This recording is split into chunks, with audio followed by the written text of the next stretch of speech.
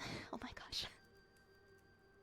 I'm not sure who that was, but I just got a surprise gift notification from Throne, and usually stream elements will pop up in chat. I think the stream elements Throne notifications are broken, and it will say like who it was, but oh, Oz, it was you. Oz, thank you so much. Thank you so much for the surprise. I am so excited. Thank you. Thank you, thank you, thank you. No worries. Thank you for letting me know. I really appreciate it. Please let me know, like, before I go tonight if there is any more triggers that you would like this evening, okay? But thank you again so much, Oz. I appreciate it. Oh my goodness, another raid.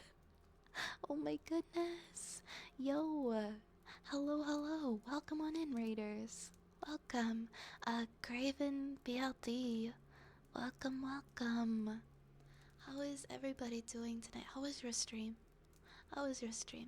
Thank you for getting that shout out for Craven as well. Yo, how was your stream? What did you do? What did you get up to tonight? Ah, I see you were streaming ASMR as well. That's awesome. That's awesome. Thank you so much for sharing your community with me. I appreciate that. That is so kind of you. Welcome everybody. I love your raid message, by the way. We Craven you. I love that. I love that. I've never I don't think I've seen I don't think I've seen you on before. I'm gonna check out your channel. Oh my goodness, you have such a cool model. You have such a cool model. And you do cool, you play horror games. Nice. I love watching people play horror games. I'm not very good like at playing them myself, but they are very fun to watch people play. I'm going to give you a follow. Maybe I will get to see you play some games or stream some ASMR sometime soon. But you're doing ASMR. That's awesome. I'm glad to hear you had such a lovely stream. Also, I want to say hi to everybody who just came in. Sterling Sinful and Nick Moon, Anonymous, Andromedon, Usagi, Gaby, Karij, Corin, October, Void, Anika. Welcome on in, new friends. Welcome on in. Welcome to the apothecary. My name is Vi or Violet. I stream mainly ASMR, and I am live 6 to 7 nights a week at 10 o'clock p.m. Eastern. This is my apothecary. I have a lot of rats. I am an avid storyteller, so we read a lot of stories and poems here. That's my main thing. SCPs have been really popular, so we've been reading a lot of SCPs if that's something you're into. It's a redeem, so anybody can redeem like any story or poem and just let me know what they want to hear. And yeah, I hope you guys are ready to have a cozy evening, and I hope you all had a wonderful time at Craven's stream. And Craven, if you need to go and you need to get some rest, some well-deserved rest, or get something to eat or drink, I totally understand. But thank you so much again for sharing your wonderful, wonderful community with me. I appreciate it. Thank you so much. Hi, AJ. And Void, thank you. You guys are so nice. You guys are so sweet. Thank you. Welcome everybody. What did I miss in the chat? I liked and you seem lovely. Oh, thank you. Thank you. I am flattered. Thank you so much. I'm honestly still quite new in the VTuber community. I only started streaming as a VTuber in like end of October last year, so I'm still learning so much and meeting so many people in the VTuber community, and everyone's just so sweet and so supportive here. I love it so much. Oh, and thank you so much. I want to say thank you for all of the follows. Oh my goodness. DM Chaos and AJ Bubbles and Axel and Usagi and Evelyn and Corin and Spicy Mango and October and Cybermoon, Anonymous and Craven and Gabby. Thank you guys. Thank you guys so much. And Taylor and Carlux, thank you so much for the follows. Oh my goodness. You guys are so kind. Thank you so much. Yes, please get some rest. I hope you have the most wonderful, restful sleep. And thank you for the well wishes. Thank you, thank you. I love you and your rats already. Thank you so much. We've got rats here every stream, all the time. We are very pro rat here. Oh, good luck on your job fair, good luck on your job fair, Sam. Rest well, okay? Best of luck to you. You got this. You got this. You're gonna do fantastic. You're gonna walk in there tomorrow, and you're gonna do amazing. King Poker and Leon Cosmic, thank you for the follows, guys. Thank you so much. See you later, Sam. See you later. Have a wonderful night. Let's see where we were off at. I think we did Sniffa. We have a trigger word for Keeg. We have a trigger word for Archer. And Oz, was it tuning forks you said that you'd like as well tonight? Well, it was either ear picks or tuning forks. It was right before the raid. Have a good sleep, Corin. It was nice to meet you too. Thank you for coming by.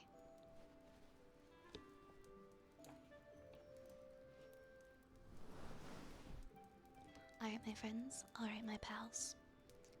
I'm gonna continue with the trigger list. So our current one, we've got a trigger word. Oh, no, we don't just have a trigger word, we have a trigger word. Because my keyboard's acting up. How long will I be up? I'm gonna stream. I'm gonna stream for a little longer. I think at least 4 hours.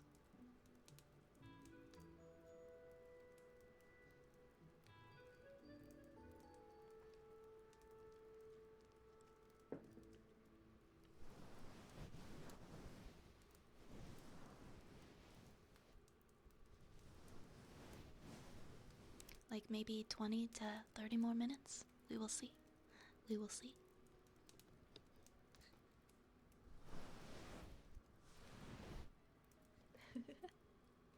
Alright, alright. This one is for Keeg. Joy boy. Joy boy. Joy boy. J O Y B O Y. Joy boy. Joy boy. Joy boy. Joy boy. Joy boy. Joy boy. Joy boy. Joy boy. Joy boy. Thank you, thank you, thank you. Oh, Oz, send me a link. You can put a link in chat, or you can send me a whisper. Definitely, Oz.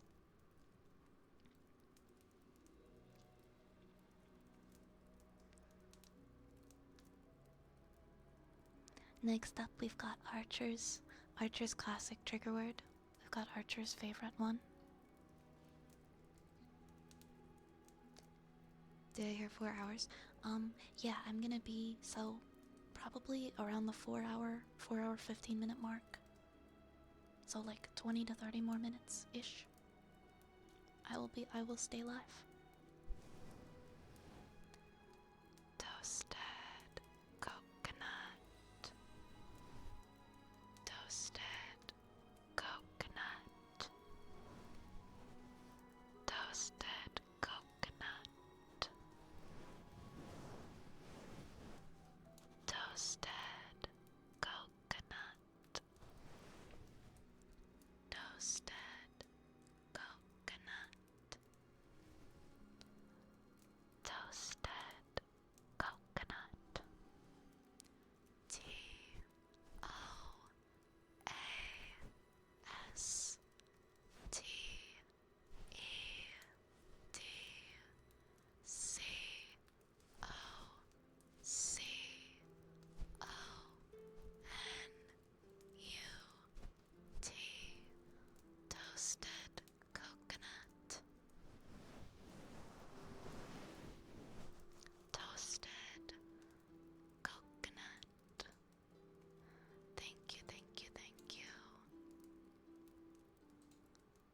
I got your whisper, Oz. Let me see, let me see.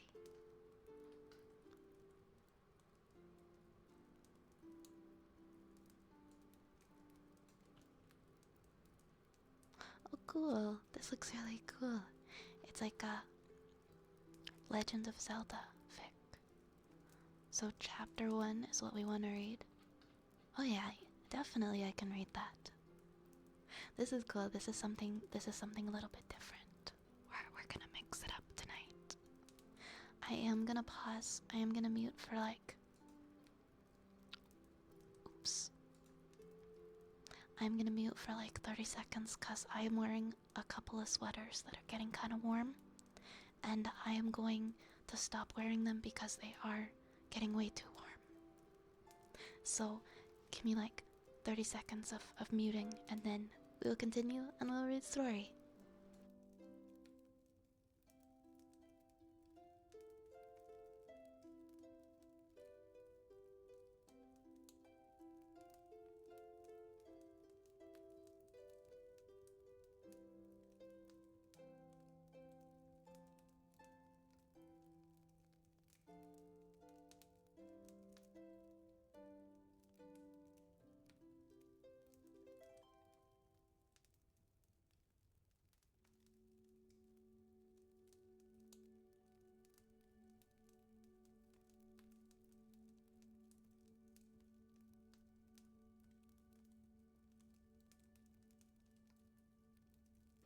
Oh my goodness, that feels so much better. That feels so much better.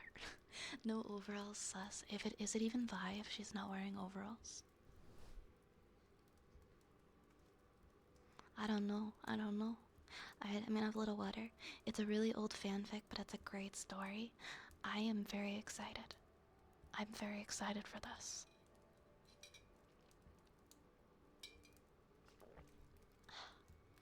Exima Darkness, welcome to the Apothecary. Thank you so much for the follow. We are gonna read chapter 1 of a quality Legend of Zelda fanfic.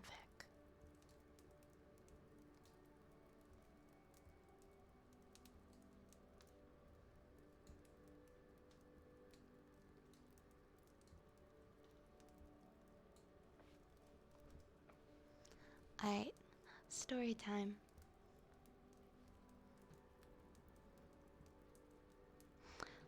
Chapter 1. Hyrule's dawn was a veil of golden fire across the deep, soft lavender of the sky. The sun swelled above the rolling hills and struck out with spears of light to drive back the receding darkness. From the deep south to the high and arctic north, the green and gold land turned ever towards the light. Yet every 300 years, the light failed and left the land in a deep night of despair. Creatures of shadow arose from cemetery and catacomb to defile and destroy the sacred places of the land. And then the hero came, with cold steel to drive back the creeping dark. The cycle was a thing of legend, which would continue ceaselessly until the end of time, or until the children of the Golden Three no longer walked the land of their birth. These were the things the young man considered as he rode across the swelling breast of the hills. He was thin and small, his patched cloak dusty from the long road he had traveled. Yet there was a knowing in his green eyes that spoke of harder roads traveled, and the slender sword that bounced on his hip was scarred from long use.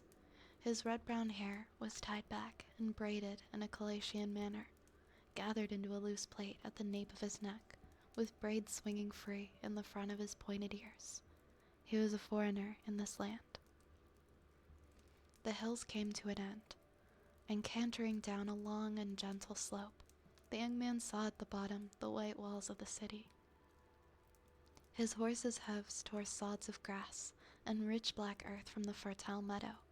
With a light touch on the reins, he slowed the horse and arrived at the gates at a trot. 2 soldiers in white and silver armor stepped out and crossed their bull arms before him. "State thy business here." The young man reached into his tunic and withdrew a rolled parchment tied with white ribbon. Leaning forward, he handed this to the soldier.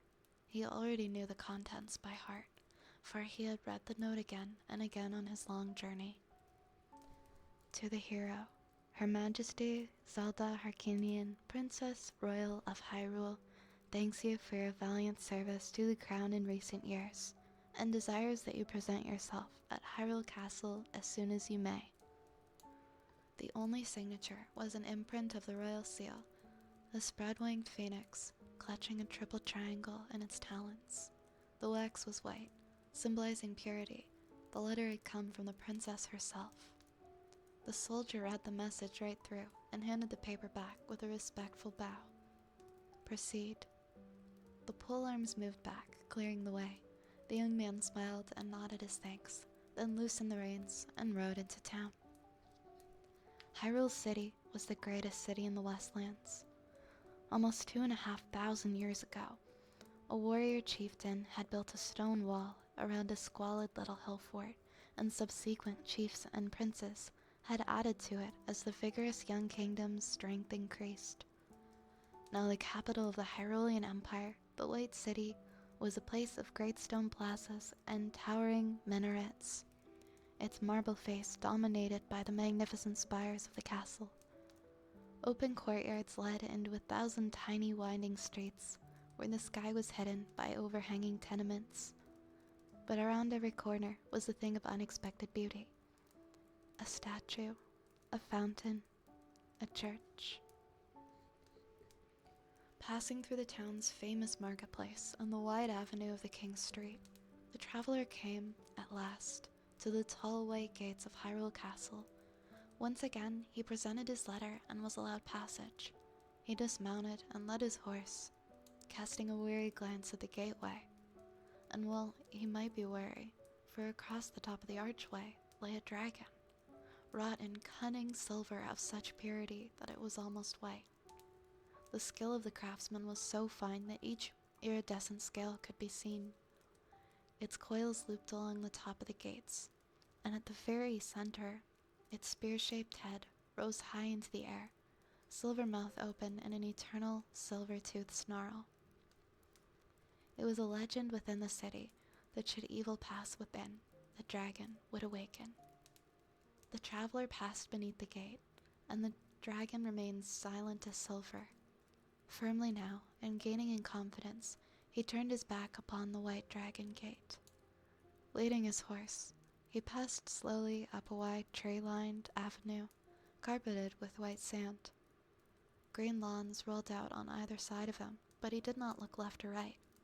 His attention was drawn to the building rising up in front of him. Leaving his horse with the liveried soldiers who stood beside the entrance, he walked lightly up the steps to the great doors of the castle, which stood always open for whatever noble guest came this far. A servant hurried away as the young man entered. The castle's hall was carpeted in a brilliant red and hung about with tapestries.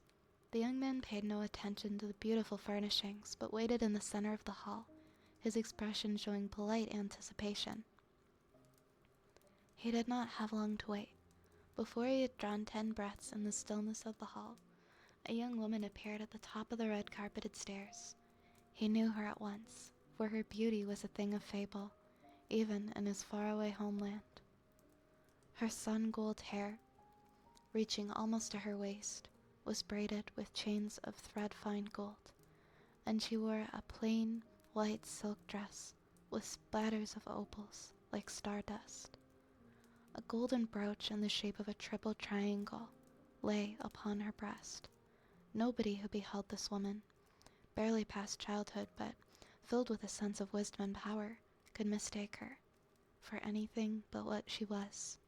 Zelda, Princess Royal of the House Harkinian, and heir to the throne of Hyrule. "Link," she said warmly, her voice warm and rich, "I am glad that you have come." The young man knelt reverently on one knee, but did not bend his head. His eyes were firm on hers as he replied, "Your letter gave me a cause to hurry, Princess." Might I ask why you summoned me?" His voice was soft, colored with the lilting accent of the lake country. "You may," Zelda answered, "but in private. Come with me to the library. We shall not be disturbed there." The library of the House Harcanian was a thing of wonder. Scholars journeyed there from all parts of the realm to exchange knowledge and to gain it. This was not a book in Hyrule. There was not a book in Hyrule that was not represented within the royal collection, and the collection itself was by no means completely documented. The library covered almost a third of the castle's ground floor, and its shelves were stacked high, with dusty parchment in 100 different tongues. It was to this place that the Princess Zelda led her visitor. "You've done much for us, Link," she said as she walked through the towering corridors of books, her visitor following behind. "We are as a nation in your debt. Your sword has saved Hyrule for another generation." "A mere generation?" Link said, his tone betraying anger. "I assure you, Princess, I smote a telling blow. Your people need fear the evil king no longer." Zelda shook her head slightly. "I do not mean to belittle your achievement, but the truth is, whatever you do will not be enough. Many times Ganon has been defeated, and many times he has returned. His periods of banishment in the Dark World merely make him stronger. Even death has not kept him from us forever." "There will always be madmen who seek to resurrect him," Link allowed. "If what you say is true, he will never have the power to rise again in our lifetime. Our part in this is over, Your Highness. We've done all we can." Zelda smiled. "I wish to make sure that he will never rise again." Link's brow rose. "And how do you propose to do that, Princess, when he is shut away in the Dark World where we cannot go?" "I understand your doubts, my friend. And I know that our ancestors have tried many times to vanquish the spirit of the evil king without success. But I believe I have discovered something that may prove fatal to Ganon." They had reached an open space in the labyrinth of paper, a quiet reading place where those who desired could sit with a book and absorb their learning in comfort. Zelda sat at the table and laid her hand upon an open book, which had been placed there. "It was in here that I found it," she said. "This volume is called the Book of Medora. Legends say that it was written in the dawn of history and bound in this very book by the sage Rauru. It contains both history and prophecy, the prophecy becoming history with the passage of time." She paused, lifting her head to gaze at the young man who stood opposite. "In this book I have found reference to a way to regain the Triforce." "Is this true?" Link said in wonder. "Is it possible to reclaim the Triforce even though the Dark World is barred to us?" Zelda's fingers stroked the ancient book as she spoke. "Sit down, Link," she said. "It is a long story to tell. The last time we had any trouble from Ganon was just over 300 years ago. The seals in the Sacred Realm had weakened over time, and Ganon was able to break free and return to Hyrule with the Triforce of Power. He took up residence in the underworld and set out his dark armies in search of the then Princess, Zelda IV, the guardian of the Triforce of Wisdom. Your grandfather destroyed Ganon's hopes by phasing him in combat. He recovered all 16 shards of the Triforce of Wisdom and joined it with his own courage to face the evil king. Though he could not destroy Ganon, he was able to banish him once into the Dark World. We do not know what happened to the Triforce, save that it faded from our sight. Then, only a year ago, Ganon reappeared, and his monsters with him. He began at once to seek for the missing 2 parts of the Triforce, hoping that with its combined power he could become as he'd once been, Ganondorf Dragmire, the Gerudo King. Though trapped in a body that was not his own, his wizardly powers were still greatly to be feared. We could not stand against him." She paused. "And that is where you come in." "I defeated him in a single combat and sent his ghost back to the Dark World," Link answered. "He is a bodiless spirit now, powerless to hurt us, and the Triforce is lost to him forever. He has nothing. That chapter in our history is over, Princess. It is doubtful whether Ganon will ever find the strength to awaken again." No, it is not, Zelda said. You will always find the power, and in the dark world he may be closer to the Triforce than we are. Already his monsters are beginning to reappear in Hyrule. The struggle will begin all over again. Link nodded reluctantly. I see. But you have an idea, Princess. The battle against evil will never end, Link.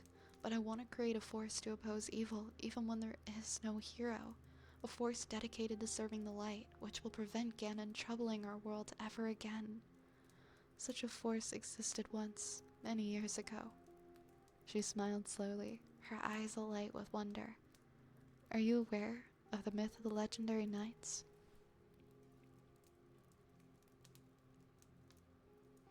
The noble warrior reined in his charger, leaning into the storm to face the driving wind and rain.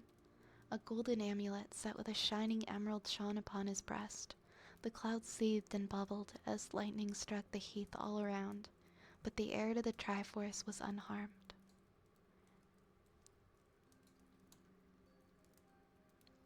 He turned his head and shouted a world of command into the blackness, a word calling upon others for aid.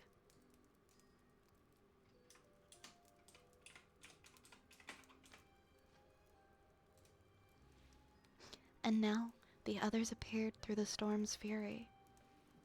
Each one bore a jewel of a different hue. One by one, they raised the amulets, and how come they were different colors, Grandfather? Do you want to hear the story or not, boy? Are you finished? Good. As I was about to say, the amulets represented the different elements and the spirits of the 6 ancient sages. Now one by one, they raised the amulets and they called upon their powers. To dispel the magical storm would take great power, but together they were almost undefeatable, the light of 5 different. Grandfather, will you stop interrupting? But Grandfather, I won't tell you another. But Grandfather, what happened to the 6th one? The 6th what? There were 6 knights before, but you said there were only 5 stones. What happened to the last one? You ask too many questions, boy. My grandfather told me the stories of knights when I was a kid, Link said. I always thought that they were like the old man who comes on at Yuletide or leaves candies for the children. He could not keep the skepticism out of his voice. The legendary knights were real as long as we go, Zelda told him. I have been studying the Book of Medora. It contains much wisdom on the subject of the hero's knighthood, more than is to be found anywhere else in Hyrule. She laid the leather-bound tome upon the table and opened it at a page marked with a slip of folded paper.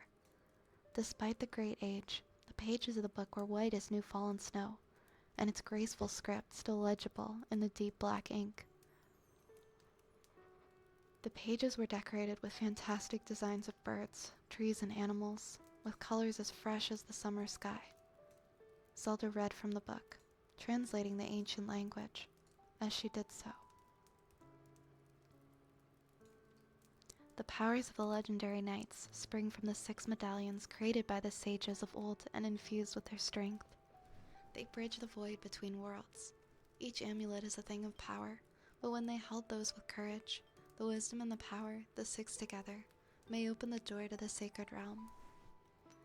Lore tells us that the powers are such: the power of the forest, the power of fire, the power of water, the power of the shadow, the power of the spirit, and the power of light. These 6 amulets we have hidden well with noble guardians for fear that they should once again be used to open the way. It is not possible for the old world to be restored as it once was, as we have found to our great cost. May Nairu rest his soul. Zelda closed the book. That is all. At least, that's all I'll read for now. They go on to write of the knighthood becoming somehow broken. And that is why the amulets are lost to us. The wise men of old took the amulets and hid them in places known only to a trusted few. But for what reason, I do not know. What was that last part, Princess? Link asked. Did somebody die while using the amulets? The princess shook her head. I do not know. That is all there is. I can only guess that one or more of the knights fell victim to the desire for power, and the sages concealed the amulets for fear that it will happen again.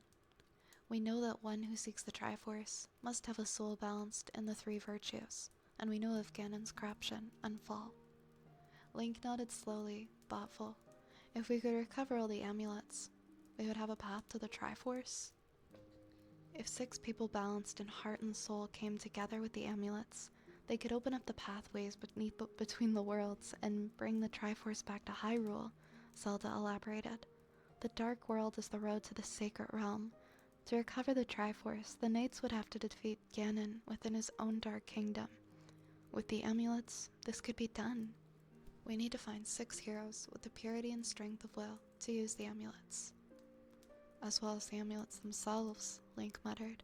Do you know where they might be? Zelda spread her hands in a gesture of defeat. The ancients hid them well. There's nothing in the Book of Medora, but my guess would be that they're placed in the ancient pagan temples to be the elemental spirits. The locations of these temples are lost nowadays. The princess sighed. There was a long silence. It would be a long and difficult quest to find the amulets on the suitable knights of this generation, Link said finally. Are you sure it's even possible? It would be a great thing to have the Triforce and the possibility of destroying Ganon once and for all, but... Princess Zelda placed her hand on the scarred cover of the Book of Medora, allowing her fingers to rest there lightly as she regarded Link. She paused a moment to marshal her thoughts before speaking. It must be possible, Link. The sages were afraid to use the amulets, but at the same time, they feared to lose them. Somewhere out there are those who know the locations of the artifacts, the descendants of those who kept the secret. Perhaps if we were to journey to the Western Desert, somewhere out there, the legend says, is the Spirit Temple. Daniel, thank you so much for the 75 bits. I'm glad you're enjoying it. I hope you're well, Daniel. Hi, Cloovers.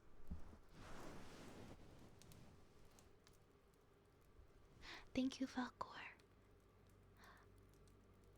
I'm gonna stream until the end of this chapter, and then I'll see if they are still streaming. Wait a minute, broke in Link, leaning over the table in the book. You said we. Am I to take it that you want to come with me on this quest? The princess smiled. Of course. Now regarding equipment. Just a moment.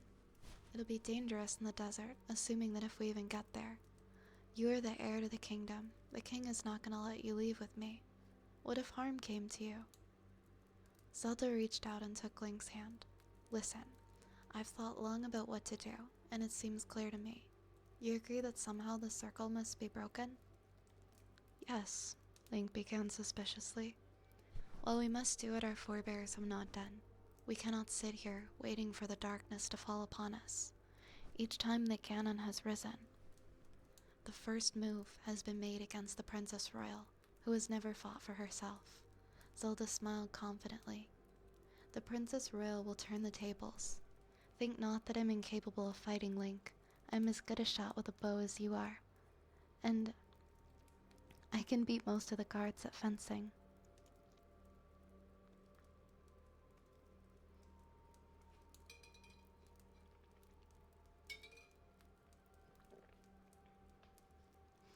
Link slammed his fist onto the table. Princess, I can beat your palace guards at fencing. If we have to fight, it will not be safe. Padded fighting like the sport that you are used to. Hold on, sorry.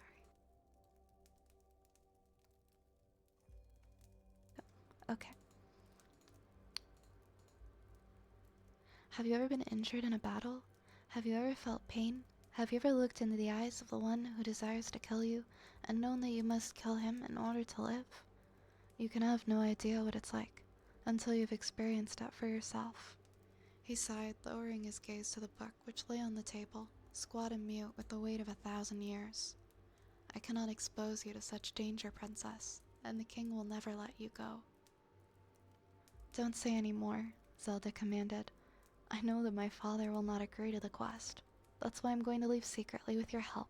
I won't be dissuaded on this. Link raised his hands in despair. So I will be an accomplice as well. This is utter madness. So you agree, Zelda stated with a triumphant smile. Her eyes were bright. I thought you would. There are horses and equipment prepared for us in the stables. You will have your sword, I have my bow. I will meet you at dusk in the Silver Square. She rose, taking up the book of Medora. We may need this, she explained. It contains useful clues to the whereabouts of the temples. Follow me now, quickly, and you may call me Zelda from now on, not Princess. As you wish, Zelda. Link frowned at her. Link frowned at her back as she descended the stairs to the king's stables. He did not believe that questing with the princess was a good idea. At no time in recorded history had a princess of the blood taken up arms to defend Hyrule.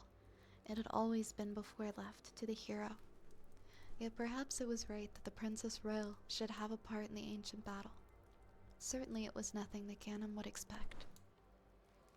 Link fingered the hilt of his sword as he went over his options. He was a foreigner to Hyrule, and he knew little of its people. He had no powerful family to defend him against the king's anger, should something happen to Zelda. But if there was a chance, even a small chance, to defeat Ganon once and for all, he owed it to his ancestors to try.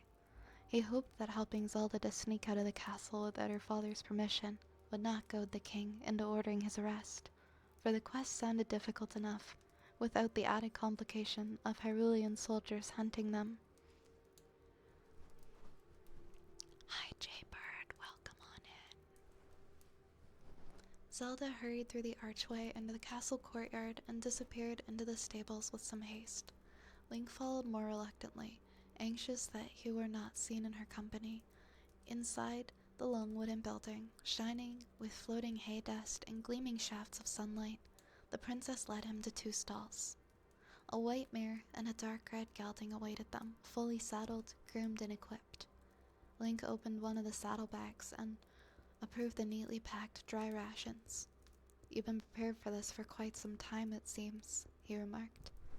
Ever since I wrote the letter, she told him. Take the horses out of the side gate. The guards there are used to comings and goings and will not question you. I know another way out of the castle, but I must leave at a time when I will not be missed. You would have gone alone if I had not agreed to this. Yes, she said simply, but I was sure you would understand the need. Link swung the stable door back and let the red horse out. He was no great judge, but even he could tell that the animal was far superior to his own borrowed beast. An animal like this must be worth a great deal. He just hoped that nobody on the road would think that they had stolen it. Zelda handed him the reins to the white mare. Looping both sets over his arm, he led the horses out into the courtyard. Tonight, hero, Zelda said softly, and left in a flurry of skirts. He was left to shake his head wryly as he led the horses towards the gate that she had pointed out. So that is the Princess Royal. Her father has his hands full with that one, I'll wager. Despite being the heir of the hero of time, Link was Kalashian by birth. He had grown up in a fishing village in the far south of the Hyrulean Empire. Girls in Kalasha did as they were told. These Hylians were different, all fire and passion and wanting their own way. He wrote what else was different about this green country, which although he had spent the last 2 years fighting for, he barely knew. The great square was deserted at twilight, and Zelda had obviously known that it would be. Link let the horses drink from the fountain as he waited. He felt both excited and strangely nervous about the journey to come. He had done and seen much in his life, but nothing like this. The creeping away in secret with the princess at his side. The princess had said dusk, but it was nearly dark, and the silver moon shone fitfully from a sky masked by cloud. By the time a cloaked woman entered the plaza, she drew back her hood as she approached, and her golden hair gleamed beneath the sickle moon. I could not get away sooner, she explained as she mounted. I did not want to rouse my father's suspicion. He had had time to reconsider now. Princess, I beg you. Go back. Let me do this alone. I can ride to the west if you tell me where I must go. No, Link, don't ask me. Her eyes were huge and pale in the moonlight. I must come. Then if you won't go back, promise me you'll do as I say, and if we are attacked, we will have to work together to keep out of danger. You need have no fear of that, she whispered. Now let us go. Quickly. Her cloak blew aside as she turned the horse, and Link saw that she was wearing a pair of loose leather trousers and a white chemise with soft knee boots of chamois. He was relieved. They were traveling clothes, proving that the princess was of a practical mind. One thing that he had greatly feared would be that he would be forced to nursemaid a spoilt and flighty palace girl, but Zelda seemed to be of a completely different school entirely. They were not challenged at the merchant's gate. Zelda urged her horse into a gallop the moment they left the town behind, and did not slow until a low rise hid them from the sight of the castle. She reined in her mare and let Link ride up. The horses lowered their heads to the grass. Head west along the Parappa Road, Zelda ordered. The desert is through a rocky pass. If we ride hard, we should reach it by midnight. If we do not meet something along the way, Link said.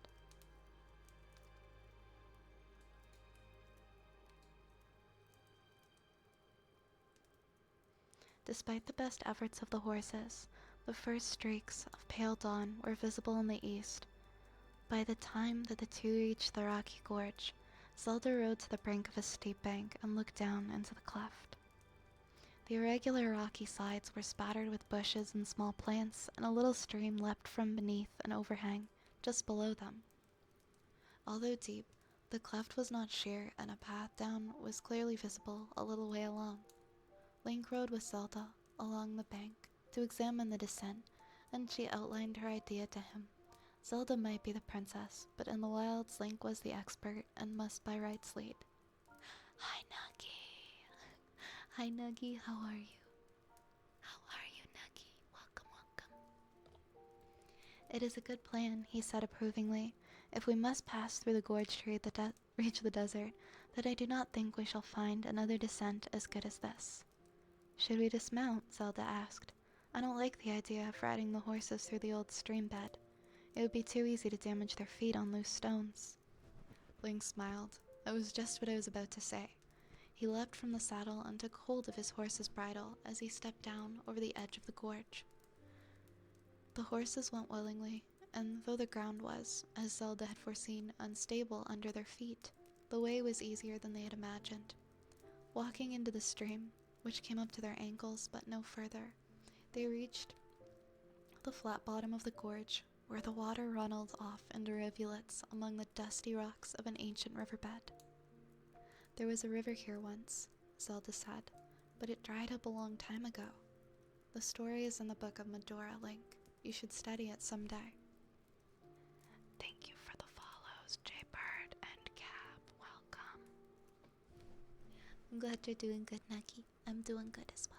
It's a nice, cozy night.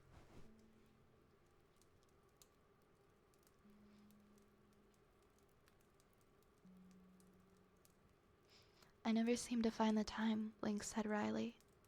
When our quest is done, Princess, then I'll be able to rest and do all of the things I've never done. But for now, we have a more important task. Zelda paused in her stride. What things do you regret not doing? Many things, Link answered with a heavy sigh. I have left so much undone back home. He did not add. But because of this land, it was there nonetheless. Will you go back to Galatia? Zelda asked quietly. Maybe, he responded. In truth, I have little idea what to do with my life. I've never had choices before. It's our fault, Zelda said softly. You've always fought for Hyrule, for us, but Hyrule is not even your country. It was the country of my ancestors. He patted the red horse's neck. If I had stayed in Galatia, I would never have met any of you, he went on. You, Zelda, were the king. I'd still be a country boy from the back of beyond. I'd have married some village lass and become a fisherman. Zelda laughed. You, a fisherman? Strange, isn't it? Link answered, and there was a faraway look in his eyes. I wonder if I could ever have been truly happy in Galatia. They always teased and scolded me because my head was full of noble dreams, of knights and swords and dragons and princesses and deeds of glory. But I never dreamed that it could truly happen to me, that I would become a hero. Zelda dipped her head so that he could not see her eyes. "Let's ride on," she said. They mounted and made their way along the floor of the ravine, accompanied by the rushing of the little stream, which was now many little streams, steaming along the dusty ground. It had carved itself a network of paths along the dirt. The rock that they walked on was rippled like sand beneath rushing water. It had been carved into this shape by the action of the powerful river many hundreds of years ago, and now the river's legacy was left in the rock, the shape of its course, in 1,000 years of stone. Yeah, if you guys want to check it out, I'm reading the first chapter of this fanfic, which is very well written. Oh no, do I have to sneeze? I'm sorry. I'm so sorry. It's really dry in here, and I keep feeling like I'm gonna sneeze. Okay, I think I'm okay.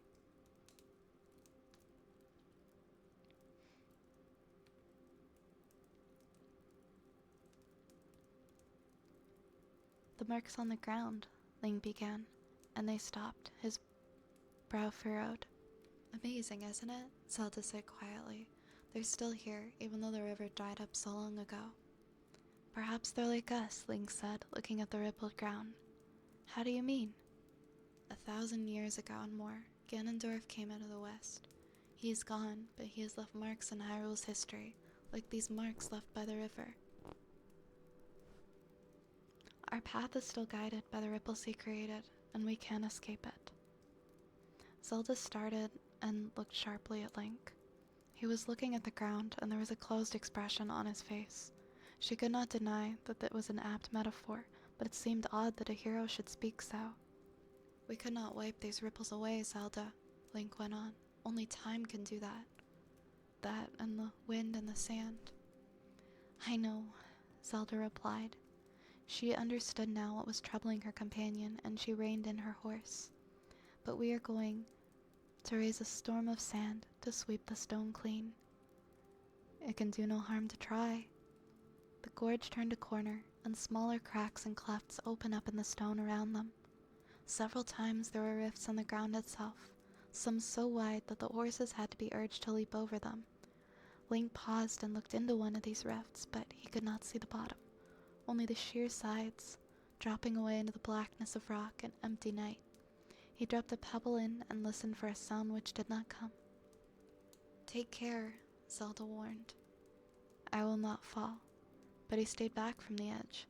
The sides of the ravine grew higher and higher as they followed the stream onwards, and soon they were enclosed by great walls of dust-colored stone, only with a sliver of stars to light their way. They halted beside a ridge, where the stream tumbled over a protruding lip of stone into a small, deep pool. The thirsty horses drank deep of the clear, cold water, and soon the companions followed their beast's example. The water was bitter, but refreshing. Link unpacked some of the provisions and found 2 blankets, plus some dry biscuit and a cheese. He used his short sword to divide the food as the Princess Royal looked on. "I packed no plates," she said, almost apologetic for the lack. "Well, in truth, I was afraid they'd get broken in the saddlebags." He grinned as he handed her her share of the rations.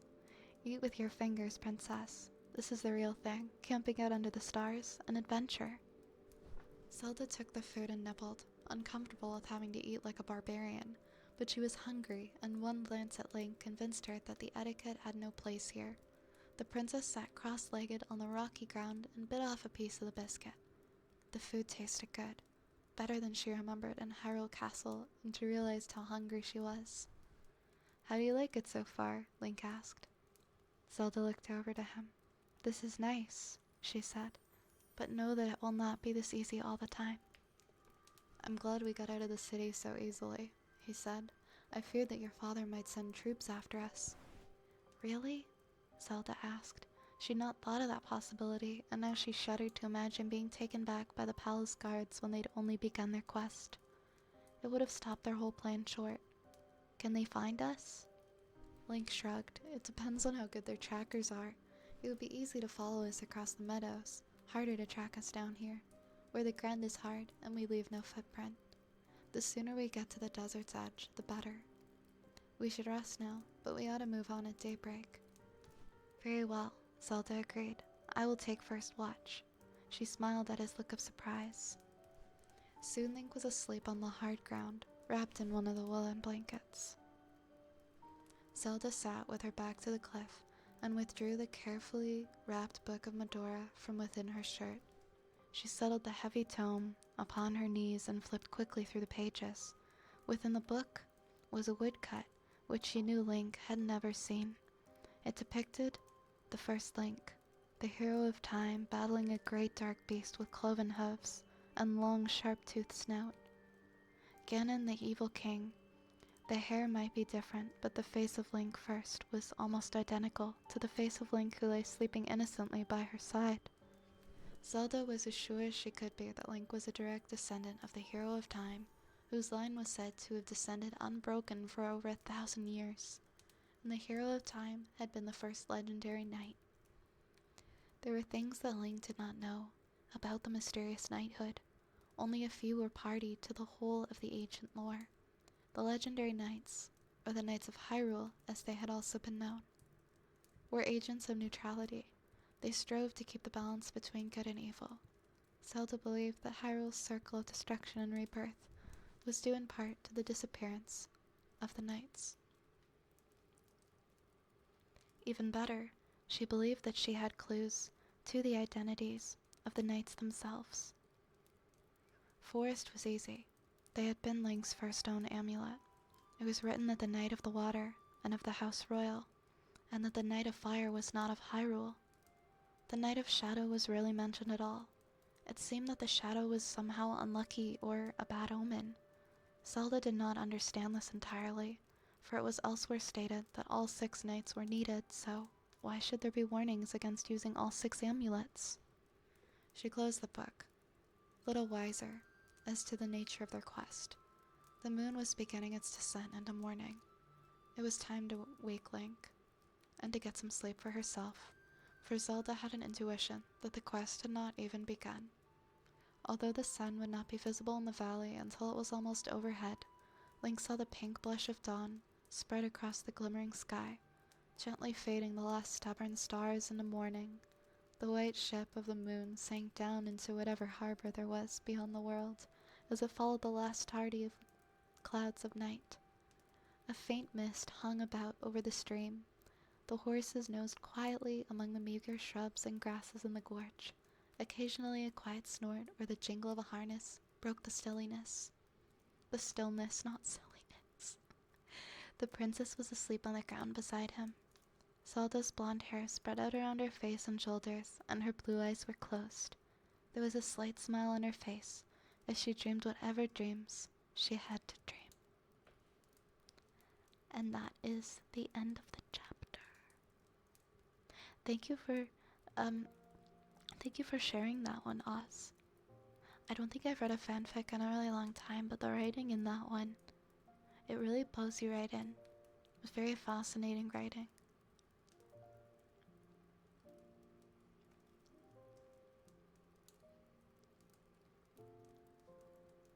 Like, I was really enjoying that one. I want to know, I want to know what happens next. So you said they never actually finished this fanfic?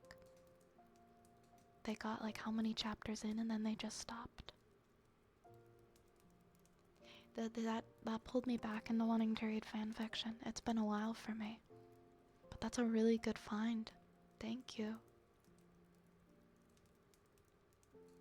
Amazing. Hold on.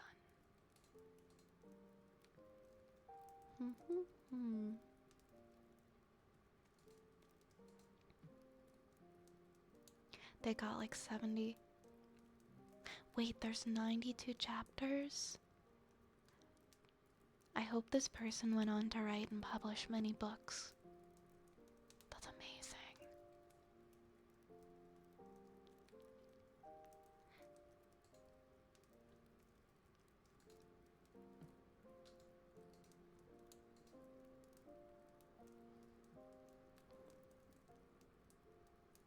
Let's see.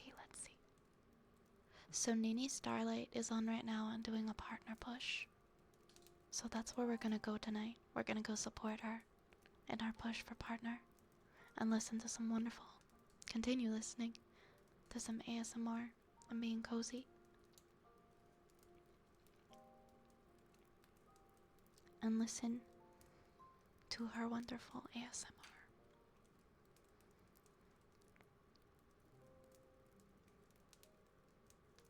But I am gonna get ready for bed soon. So we are gonna be raiding now. Nighty night, Infinite. I know this was longer than I usually stream. I am planning on doing longer streams. I enjoyed a lot. I hope you guys did too. Alright, my friends. The City of Fire arc was amazing. I am gonna continue reading this. I'm definitely going to continue reading this, like... It will probably take me a while, but I could see myself, like, just in an afternoon when I'm at my computer reading a chapter.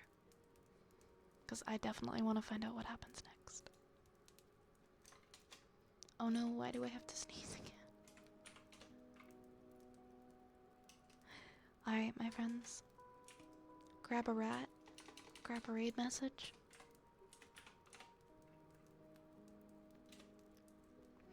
Vi's Apothecary is now closing for the night. I will see you all again tomorrow evening. I will be back. We will be back with more stories and more ASMR tomorrow. Thank you again, everyone, for hanging out tonight. If you were new here and you enjoyed the stream, feel free to check me out on my other socials. I'd super appreciate it.